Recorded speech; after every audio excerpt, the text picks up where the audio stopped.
bright light, even when it's very dark. It inspires us, and it gives us an opportunity to pass that light from each one of us to another, and inspires that hope. Thank you, everyone, and may I present His Excellency, my father, Professor Muhammad Yunus.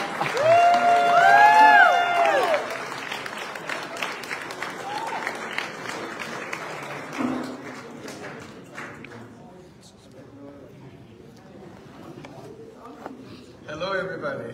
Hello. Wow.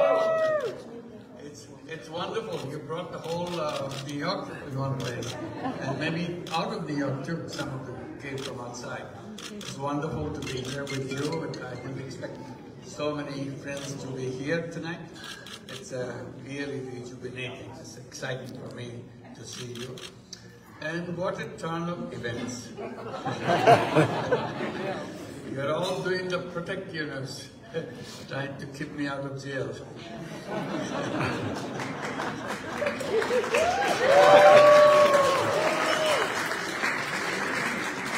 And I was kind of enjoying my Olympic in Paris. Suddenly I was summoned to go back immediately. And I did, because something fantastic happened in Bangladesh. Nobody could imagine at all that such a thing can happen. Young people just got together. Enough is enough. We don't want you anymore. This is the end. We want to mark it end. Government tried to bring police to kill, shoot, and they did. They killed a lot of young people. But the more you kill, the more young people come up and say, kill us too. They come every morning, they start their demonstration on the street, the big crowd becoming bigger crowd. They say goodbye to their families, that today I may not come back. They say goodbye to their friends. And some of them go together and say goodbye to each other. We don't know who will come back, who will be on the street falling as a dead soldier. And that's the way it went. And the police killed one, and then 4 more came up and said, kill us too. They gave up. They got exhausted.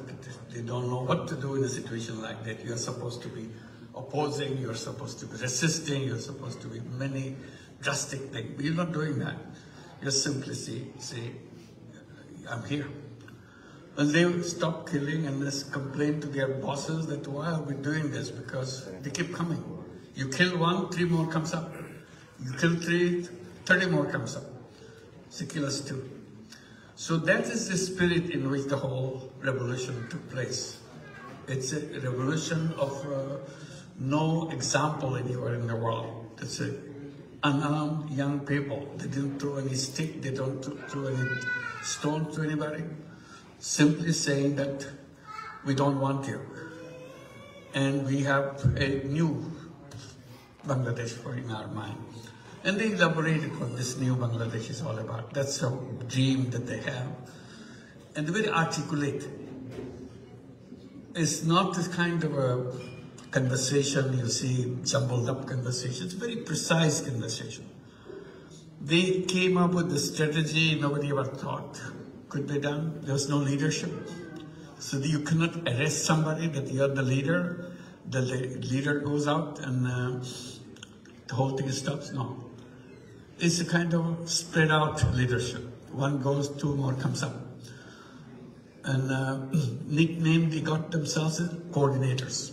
That's the word. Somebody becomes a coordinator. So I'm the coordinator. You organize your things. So you don't know how many coordinators in here. So, who do you arrest? Who do you take to the prison? So they couldn't do that. They couldn't find out. So this is a very unique kind of a revolution that the students came out of nowhere. Political parties, opposition political parties trying very hard to dislodge the government which was in power for 15 years. with no election, nothing, and destroyed almost all the institutions, destroyed all the principles of governance. It's a misgovernance everywhere. And people were fed up but afraid to talk. They knew it, but nobody could talk. So we had a new language of kind of communication without saying anything, but you are saying things. These young people didn't go through that path. This said, spade is spade, and stood by it, and in a very articulate way. I have some my students who fought this are here. Are they here? Aisha, are you there? Yeah, Mahfouz, can you come over? Come over. Yeah.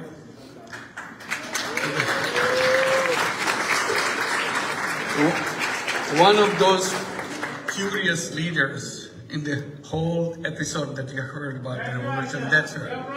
Absolutely. Amazing the way they communicate with each other. Amazing the way they communicated with the whole nation. And whole nation went for them. And anymore, I had 3 of us together. Oh, it's okay. We got one, and I hope you have a chance to talk to them.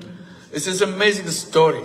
It looks like another young girl, but the moment you start talking, you know what this is all about.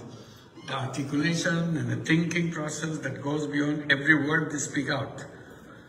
You get amazed that this little girl can say such a curious things in a very, very systematic way, not just in a random way. And that's what was happening, not only one girl, thousands of girls, everywhere, all over the country. It's not a Dhaka city thing. It's a nationwide thing.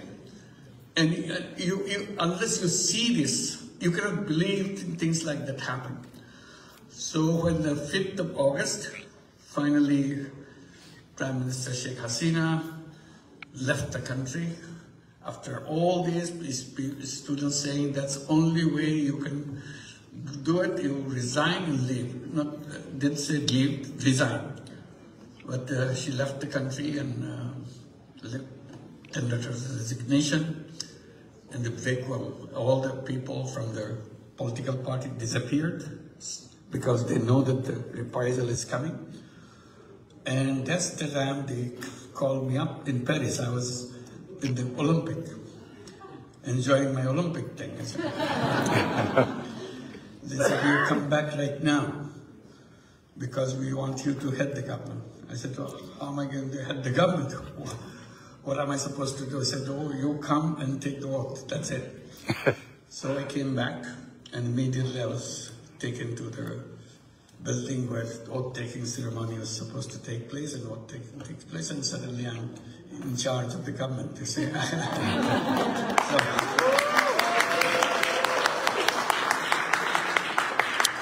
And while I was in Paris, we were strategizing how to avoid prison. Because I knew all this demonstrations coming up, all this thing, and government is looking for me. The moment I land, they will take me to the prison. So I'm trying to escape that. So I thought, from here, I go to Berlin, there's a conference wheel, and